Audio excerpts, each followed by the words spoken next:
እስቲ ይህንን አስቡት። እናታችሁ በማለፊያዋ ሰዓት በሞት አፋፍ ላይ ሆና ለክፉ ቀን ካልሆነ አታውጩ ብላ እጃችሁ ላይ ያስቀመጠችውን ብቸኛ ትዝቷን የሌላ ሰውን ህይወት ለማብራት ስትሉ አሳልፋችሁ መስጠት ትችላላችሁ? ዛሬ በታሪክ ቤት ዩቲዩብ ቻናላችን ይዘንላችሁ የቀረብነው ታሪክ የሰው ልጅ የፍቅር ጥግና የእህትነትን እውነተኛ ትርጉም የሚያሳይ የምስኪኗ እህት ብርሃን መስዋዕትነት ይሰኛል። ወንድሟን ለማሳደግ ስትል የራሷን የልጅነት ጊዜ የገበረችና እጆቿ እስኪደሙ የሰውን ልብስ እያጠበች የምታስተዳድረው ምስኪኗ አሚና ወንድሟ ዩሱፍ ትዳር ለመያዝ አቅም አጥቶ ሲያለቅስ ስታይ የወሰደችው ልብ ሰባሪ ውሳኔ እንዴት የሁሉንም እንባ እንዳራጨ አብረን እንመለከታለን። እውነተኛ ፍቅር ማለት በራሱ ላይ ጨክኖ ለሌላው ብርሃን መሆኑን ይህ ታሪክ በተግባር ያስተምረናል። ወደዚህ እንባ የሚያራጭና ልብ የሚነካ ታሪክ ከመግባታችን በፊት ግን እውነተኛ ቤተሰብነት ከምንም በላይ ነው ብላችሁ የምታምኑ ቪዲዮውን ላይክ በማድረግ ቤተሰብነታችሁን አሳዩኝ። ለቻናላችን አዲስ የሆናችሁ ደግሞ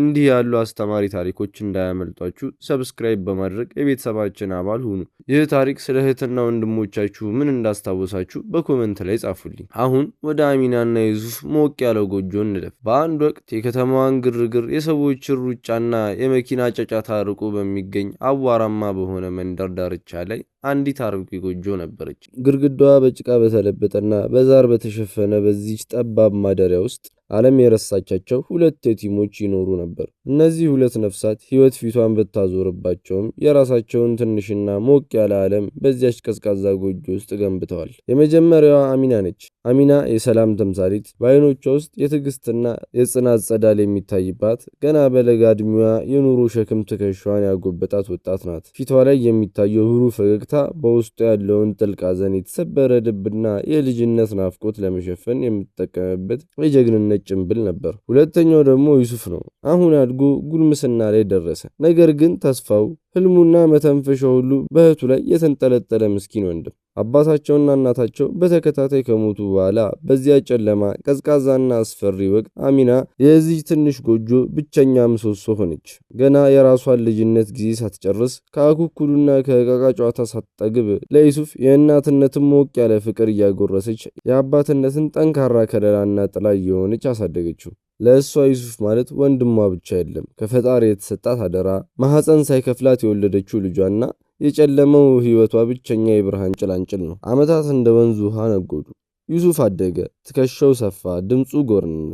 አሁን የራሱን ጎጆ የሚቀልስበት፣ ዲኑን የሚያሟላበትና ቤተሰብ የሚመሰርትበት እድሜ ላይ ደርሷል። እኩዮቹ ሲዳሩ፣ የሰርግ ድንኳን ሲጣልና ሞቅ ያለ ህይወት ሲጀምሩ እሱ ከሩቅ ሆኖ ይመለከታል። የኪሱ መድረቅና የኑሮ አቅመ ቢስነት ተስፋውን አጨልሞታል። በእህቱ ትከሻ ላይ ተጨማሪ ሸክም መሆንም አልፈልግም። አንድ ቀን አመሻሽ ላይ ፀሐይዋ ቀይ ቀሚሷን ለብሳ ወደ ማደሪያዋ ስታዘቀዝቅ ዩሱፍ በቤቱ ደጃፍ ላይ በሐዘን ተግዞ ራሱን በእጆቹ ደግፎ ተቀምጧል። አይኖቹ መሬት ላይ ተተክለዋል። ሐሳቡ ግን ሩቅ ሄዷል። የውስጡን ጭንቀት መቋቋም አቅቶት ደረቱ በከባድ ትንፋሽ ይወጣና ይወርዳል። አሚና ይህንን ስታይ ልቧ ክፉኛ ተረበሸ።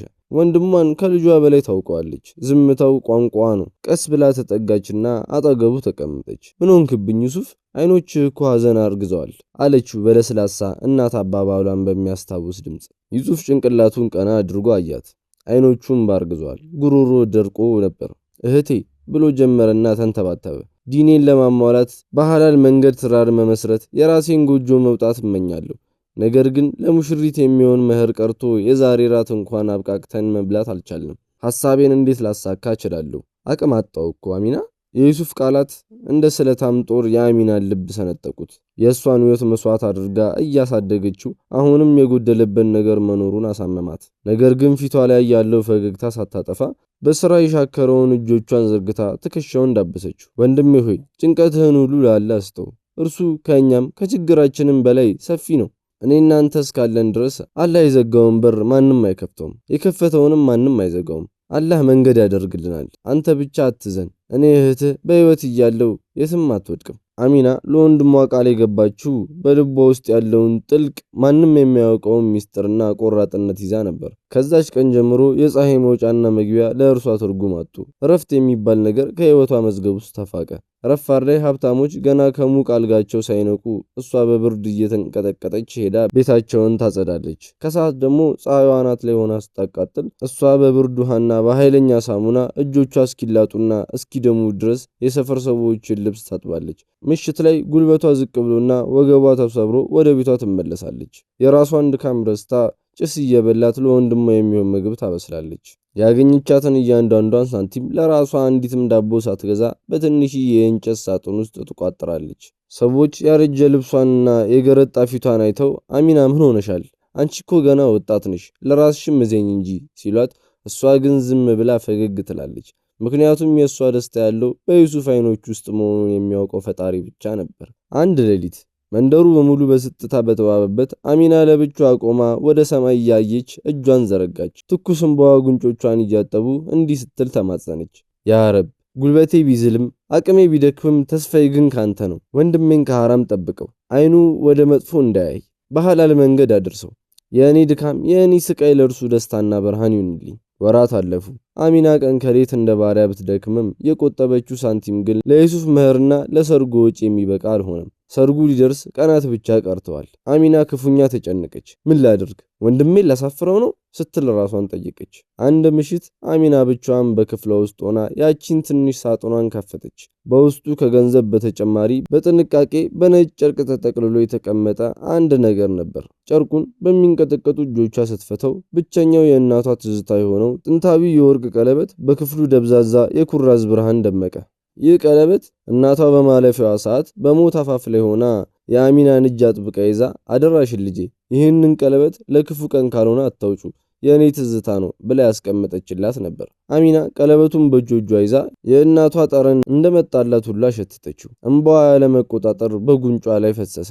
ይህ ቀለበት እናቴ ስትሞት በእጄ ላይ ያስቀመጠችው ብቸኛው ቅርሴ ነው። እናቴን የማየው በዚህ ነው። ግን የወንድሜ ደስታ የእናቴን መንፈስ ደስታ ነው። እናቴ ብትኖር ኖሮ ለልጇ ደስታ ከምንም አትሳሳም ነበር። ይህ ብረት ነው፣ ዩሱፍ ግን ህይወት ነው። አሚና ያለምንም ማመንታት ማለዳ ተነስታ እያለቀሰች እናቷ የሰጠቻትን ቀለበት ሸጠች። ገንዘቡን በሙሉ አምጣ ለዩሱፍ ይህንን አላህ የሰጠኝን ሪዝቅ ተጠቀም፣ ሂድና ጎጆውን ቀልስ ብላ ሰጠችው። ዩሱፍ ገንዘቡ የእህቱ ቀንና ሌሊት ድካም ብቻ መስሎት በደስታና በምስጋና ትዳሩን አከናወነ። እሱ በሰርጉ ዕለት በደስታ እያነባ፣ አሚና ግን የተራቆቱ ጣቶቿን እየደበቀች በትዝታ ታለቅስ ነበር። ነገር ግን እውነት መቼም ተደብቆ አይቀርም። ከሳምንታት በኋላ ዩሱፍ በሆነ አጋጣሚ አሚና ለረጅም ጊዜ ስታጠልቀው የነበረውን የእናታቸውን ቀለበት ጣቷ ላይ እንደሌለ አስተዋለ። ሰዎችን ሲጠይቅ እህቱ ለሰርግ ስትል ብቸኛውን የእናቷን ቅርሷን ቀለበቱን ሸጣ ገንዘቡን ለእርሱ እንደሰጠችው ተረዳ። በድንጋጤ እግሮቹ እየተብረከረኩ ልቡ እያዘነ ወደ አሚና ቤት መጣ። አሚና አሁንም በተሰነጣጠቁ እጆቿ የሰዎችን ልብስ እያጠበች ነበር። እህቴ አላት ዩሱፍ በለቅሶ በታፈነ ድምፅ። አሁን ሰማው። የሰጠሽን ገንዘብ ከድካምሽና ከላብሽ ብቻ አልነበረም። እንዴት ይህንን ታደርጊያለሽ? የእናታችንን ብቸኛ ትዝታ ለእኔ ስትሸጥሽው እኔ እንዴት ይህንን ደስታ እቀበላለሁ? የእኔ ጎጆ የተገነባው በአንቺ እምባ ላይ ነው። አሚና ሳሙናውን ከእጆቿ ላይ ታጥባ ተነስታ ወደ እርሱ መጣች። ፊቷ ላይ ያው የተለመደው የተረጋጋና የሰላም ፈገግታ ነበር። እንባውን ከጉንጮቹ ላይ እየጠረገችለት እንዲህ አለችው፣ ወንድሜ ሆይ አትዘን። ለፈጣሪና ለቤተሰብ የተደረገ መስዋዕትነት በምድርም ሆነ በሰማይ ፈጽሞ አይጠፋም። እናታችን በሕይወት ብትኖር ኖሮ ያ ቀለበት ለልጄ መህር ይሁን ትል እንጂ አትከለክልም ነበር። አንተ በሐላል መንገድ ከሚስት ጋር ስትስቅና ስትደሰት ማየት ለእኔ ከሺህ ከሚሊዮን ወርቅ በላይ ነው። ቅርሴ አንተ ነህ የኔ ወርቅ። አዎ ወገኖቼ፣ እውነተኛ እህትነት ወይም ወንድምነት በቃላት ብዛት አይገለጽም። እውነተኛ ፍቅር ማለት በራሱ ላይ ጨክኖ የራሱን ደስታ መስዋዕት አድርጎ ለሌላው ብርሃን መሆን ነው። አሚና የእናቷን ትዝታ ቀለበቱን አጣ፣ ነገር ግን የወንድሟን ሕይወት አበራች። ከሁሉም በላይ ደግሞ የአላህን ውዴታና የአካባቢውን ሕዝብ ዱዓት አተረፈች። መስዋዕትነት የፍቅር ትልቁ መለኪያ ነው። ለምንወዳቸው ሰዎች የምንከፍለው ዋጋ ነገ በጀነት ውስጥ ከፍ ያለ ደረጃ ሆኖ ይጠብቀናል። ይህ ታሪክ ልባችሁን ከነካው ለምትወዷቸው እህትና ወንድሞቻችሁ አጋሩ።